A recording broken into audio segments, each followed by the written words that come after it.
Good morning. So, I want to talk about plateaus and perceived regressions during the spirit's awakening, during your spiritual awakening, and why we have these plateaus and these places that we perceive as regressions. All of a sudden, we feel like we're falling into our old patterns again. All of a sudden, we feel like everything just becomes numb and we're not moving or we're not progressing. So, it feels like kind of like a plateau, like we've gotten to a certain place and we don't have any more of those aha moments. And the way that I see it, the way that is coming to me, that I'm understanding this, is that as we go forward, it's like in pulses. We rise to a certain understandings. We're able to see new horizons. We're at this new height in our spiritual awakening. We're at this new place. And the more detrimental the step that we have come up, then the longer the plateau. Because when we come into this new understanding, it's like we have to integrate it into our lives and begin to behave in the new ways that are a representation of what we have come to understand thus far. And these integrations require time, because as we go through our life and we are stimulated from all sorts of encounters, the people that we meet, situations that we come into, our work life, our regular patterns, our family life, whatever it is that we're going through, whatever it is that our life is made up of, right? We are like applying this new program onto this into our lives as we go, and we have to have enough situations, enough stimulation to trigger the same places that we have made repairs on, right? So a lot of times we're going through life and we're getting all sorts of stimuli, which the stimuli we always are getting stimuli. The more we can give stimulation to ourselves, the quicker the progression will go. The more our life is rich, and the less time the plateau or the regression will take, the more we will progress in our life. And this is just with anything that we put more work into, or anything that has more movement in it, progresses quicker. So the more that we create stimulation in our life, the more opportunities we will have to apply the new programming into our lives.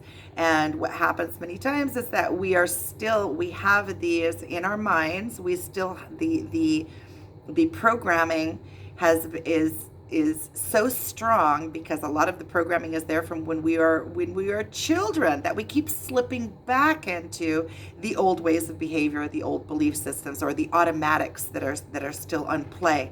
We have these automatic replies. So something in the world is an input, and we have an automatic output.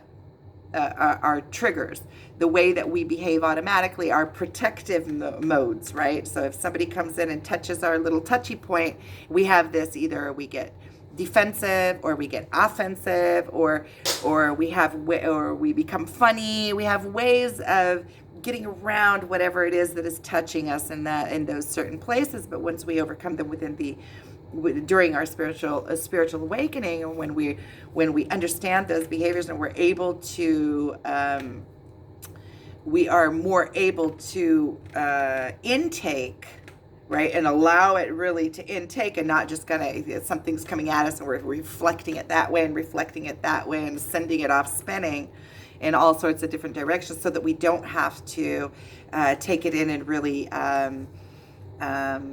work with it, whatever it is that is coming to us, right? So as we are progressing in this, and being able to contain more, our container is growing during the spiritual awakening, where our container is growing. We have to have enough stimulation, enough situations in our life that bring us those things, so that we can make the new programming our automatic, to where we have fully become in these places that we have already done the work. And this requires time, and it requires stimuli. It requires enough times to be triggered, the first times it's like a story that I heard. I heard it from Dr. Wayne Dyer on one of his online videos that he spoke about, and he spoke about that he heard it from a woman, that when you walk down the street, and I'm sure many of you have heard this, you walk down the street, you fall into a hole, it's really difficult, you don't know how to get out of the hole, finally you get out of the hole, the next day you're walking down the same street, you fall in the same hole. Even though you already know that the hole is there, you've already seen the hole, and you do this a few times, and the couple of times the couple of last times that you fall into that same hole, you know the hole's there, you see the hole, you fall in the hole anyway, but you get out of the hole really quick because you already know the way out of the hole. And then finally, at the last point, you just take a different street. You're not taking the street with that hole in it. So it's kind of like the same thing. You have to go down that street enough times and fall in that hole enough times and realize again until you change that thought process in your mind. And you know that your neurons, when you continuously think a thought, your neurons are like wired together in an automatic. It's like when a river is flowing from a mountain, all the rainwater comes to one point and flows down in this specific river. It's going to be very difficult to teach the water not to go down that river, go down a different river, because that river is already etched into the side of the mountain. That is the natural flow of it. So you have to stop something that comes to you so natural and automatic, and it feels like it's a part of you too. I'm thinking about how you defer things with humor. Have you ever met people that anything that you say to them, they reply in a humorous way? It is because emotionally they can't intake whatever emotion is, and this is something that they have learned how to defer anything from them. It's like a protective scaling that they have created. And there are many different automatics. There's automatic of I'm getting hurt and defensive. There's automatic I'm getting offensive, I'm blaming you. The minute that you get to somebody's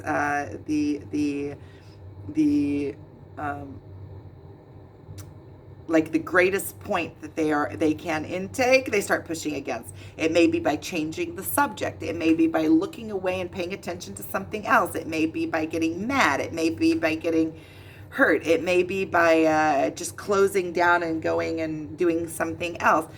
That you can always tell in a conversation, if you're paying attention and you're aware of it, you can always tell in a conversation when you have gotten to the deepest point that a person can go with you emotionally, because they will begin to defer.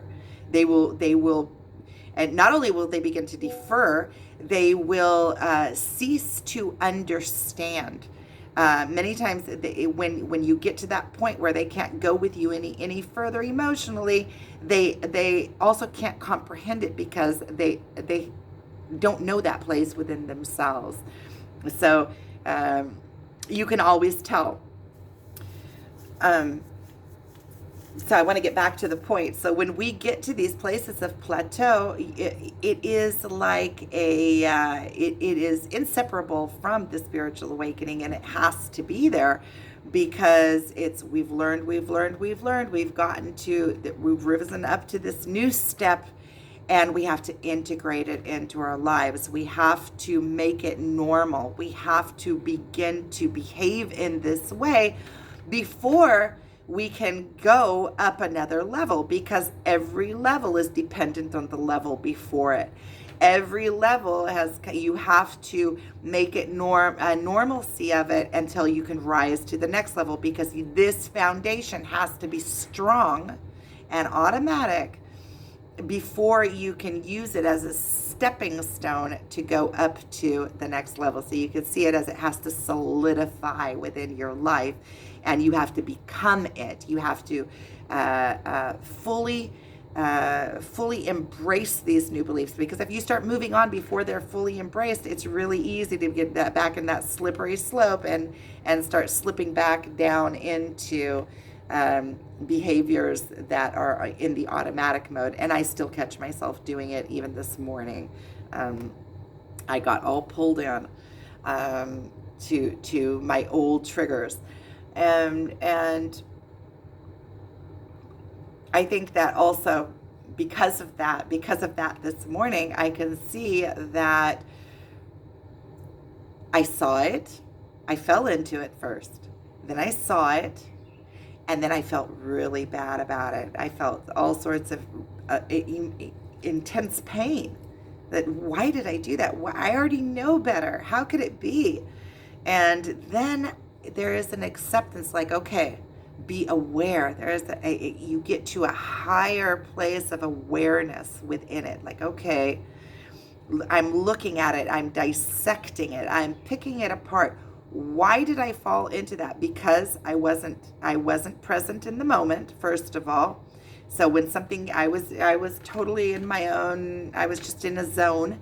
And when a trigger came, I wasn't present to notice, oh, wait a minute, this is a trigger. This is an automatic. Here is an opportunity for me to behave differently and to apply my new programming in this place. So when we reach these plateaus, first of all, be easy with yourself and know that this is part of the spiritual awakening. This is part of slipping into the places where you feel like you're kind of fuzzy and you're just going hem-ha through life and there's no action in my spiritual awakening and this is just kind of boring. Actually, there is so much work that is being done in these places because this is the application of whatever you have learned within your life. You could see it as if you're going on a trip to Europe and you have all of these different places that you want to see. And you get in this rental car and you just you just see the end point. And you have to make all these points. And you just start driving through. You are going to miss all of the points that are in between, because every single point that we rise to, every single thing that we fix within ourselves, it doesn't matter the importance to somebody else.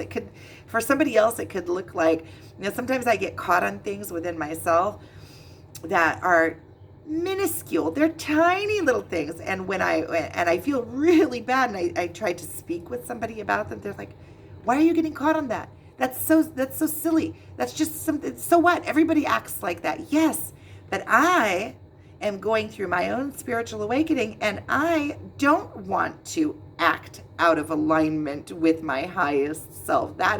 And so the things that we see as detrimental to us, it doesn't have to be importance to anybody else.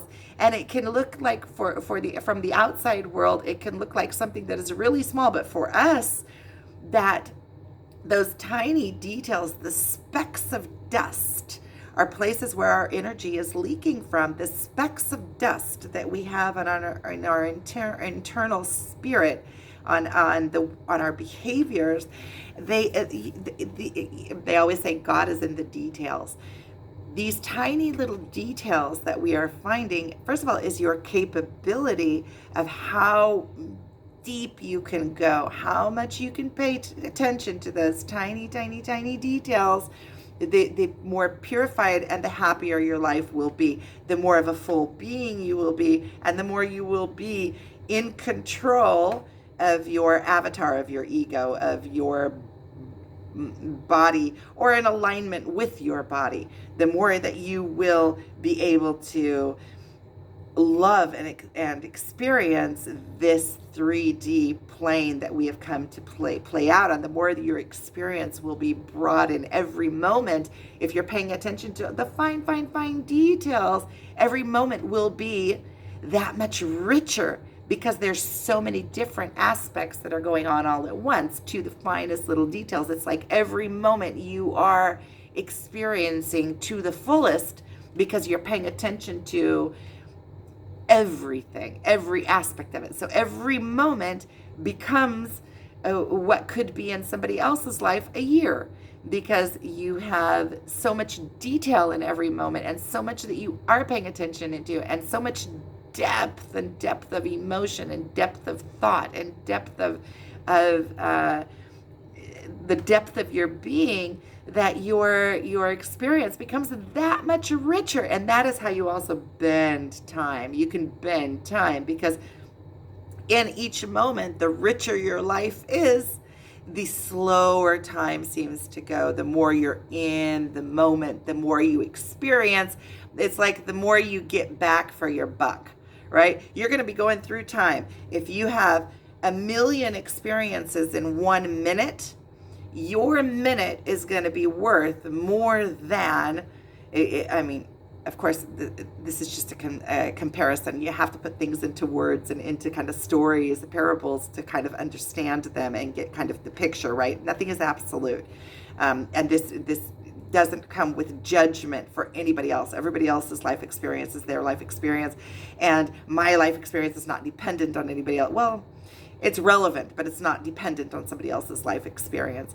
And so if I can make every moment in my life have that much impact, and somebody else sitting on the couch watching TV and allowing their mind to go numb and not experiencing anything within their own life, then 1 minute in my life could seem like a year in somebody else's life. So it's like the most you can get for your dollar. You give $1 and somebody can buy a mansion, and somebody can buy McDonald's.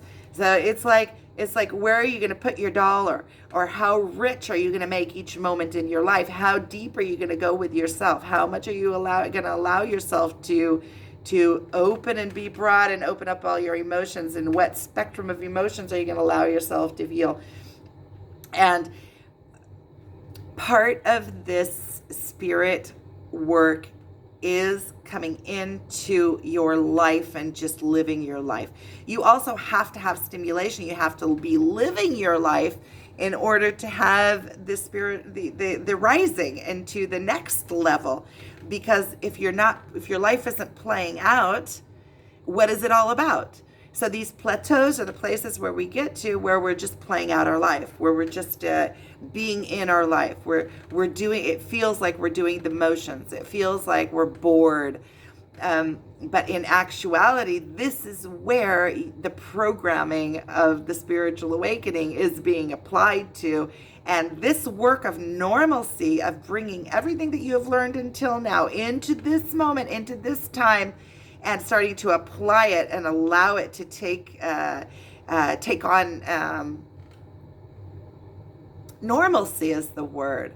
When you allow it to be part of your life and you start acting according to the new programming and to the new acceptances and into the new knowledge and to the new understandings, and not only in the reaction but also in the motions that you yourself are taking, you're able to be more of an instigator in your life. You're being able to prompt the world around you. So if you learn something new and you want to see how it is accepted in the world, then you can create circumstances in which to play these new programmings on, right? So if you have something that you are automatically, let's say, and you're not social because of a certain aspect, then purposefully be social in that aspect in order to, even if it feels unnatural at first. So the idea is that we're trying to make this a normalcy.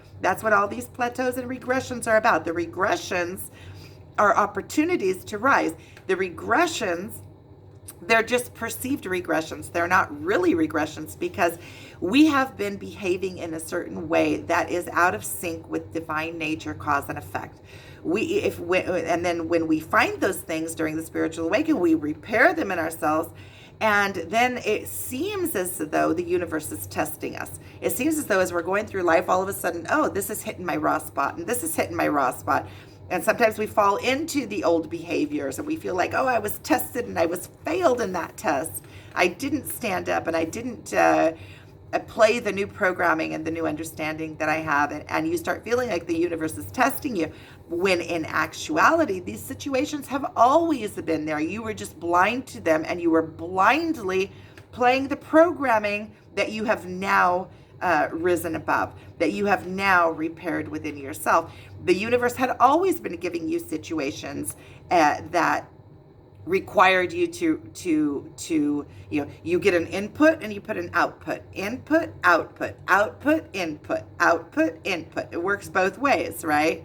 And so you have always been playing these old programmings on these specific stimuli, on these specific inputs to you, or output, input. It's the same thing. And when you realize this, you realize that those situations have always been there. You just weren't paying attention to them. You have always, all of the clues and every single thing that you need for your spiritual rising is around you at all times. It is waiting for you to rise into the understanding. So any place that you consistently and constantly are hitting up against the world, that you're getting specific reactions that you don't especially like, or that are out of sync, that cause you to fight against, or cause you pain, or cause you some kind of push against. These are places that something within you is out of sync and alignment in the universe, and they've come to teach you, and they will constantly and consistently be there until you do change something about yourself, change within yourself, certain acts of behavior. And I'm not saying change your core self, because your core self is divine and has place. I'm talking about repairing old thought systems, old ways of being, things that are out of sync with the universe, things that are out of natural cause and effect, ways of behaving that are pushing against. And you will continuously draw these situations to you, because the universe wants for your higher good. And if you are vibrating in a certain, it doesn't matter if you're vibrating against or for a certain aspect, that aspect is what your focal point is on. So you will be prone to see that in your life, and you will draw that to you in your life, and you will draw, others will be drawn to you as well, because you are a player in their game, and you are you are playing the same game. Even if that game is where you both push against each other, it's just like in relationships. You can see that there are relationships that grow each other, and there are relationships that break each other. And so it's like opposites attract. Why do opposites attract? Because it's the same thing in polars, right? It's on the same spectrum in polars. You're both playing on the same playing field, but in polar effects. So opposites attract because they are in the same vibration, just in the opposites. So it's easy to understand it when you see it that way. So you're not actually being tested, which you can, I mean, it depends on what you look at. Sometimes I do feel like I'm actually being tested. But you are given these opportunities to rise above, and those opportunities have always been there, but you have always been behaving in the same way, and giving the same responses, and unaware of it. So you were blind to these tests. And you can see also, every time you come up to one of these plateaus, you see all the places in the universe that you have been out of alignment, and you need to go back and repair your past as well, because you go back into memories of where you behaved in a certain way, why you behaved in that way. You find all of these falsities, and you have to go through the emotions also of finding those things. So there is a purpose in these plateaus. It's coming to integrate whatever you have learned until now into your root system, into your being so deep that it is already part of you, a new part of you, so that you have the foundation to push off into the next level, and the next level, and the next level. And it's like a pulsation. You slowly rise, slowly rise, slowly rise. Just as everything is vibrating, it's like a vibration, but a very slow vibration. It's a cycle of life, cycle of life, cycle of life. So we're continuously rising, rising, rising, rising.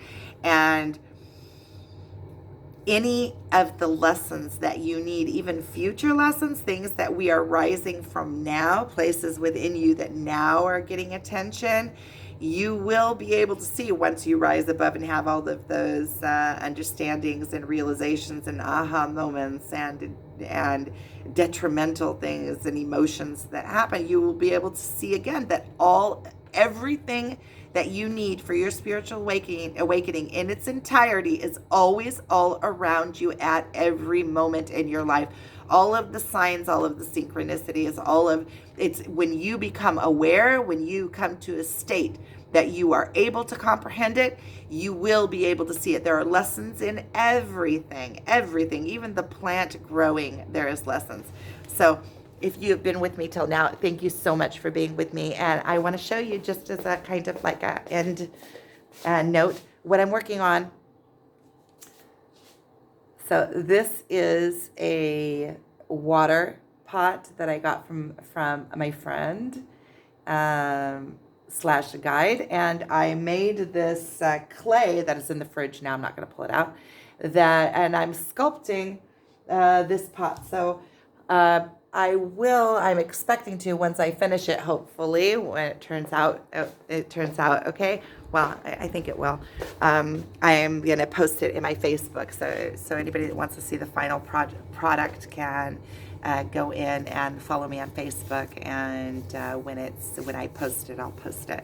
So sending you guys so much love. Thank you so much for being here and for allowing me to to bring this forward, and for listening. Sending you guys so much love, really so much love. I know what it takes to be on the spiritual awakening, and the depths that we go with ourselves. So, and if this is relevant for you, then you're in the right place. So sending you guys so much love. Thank you.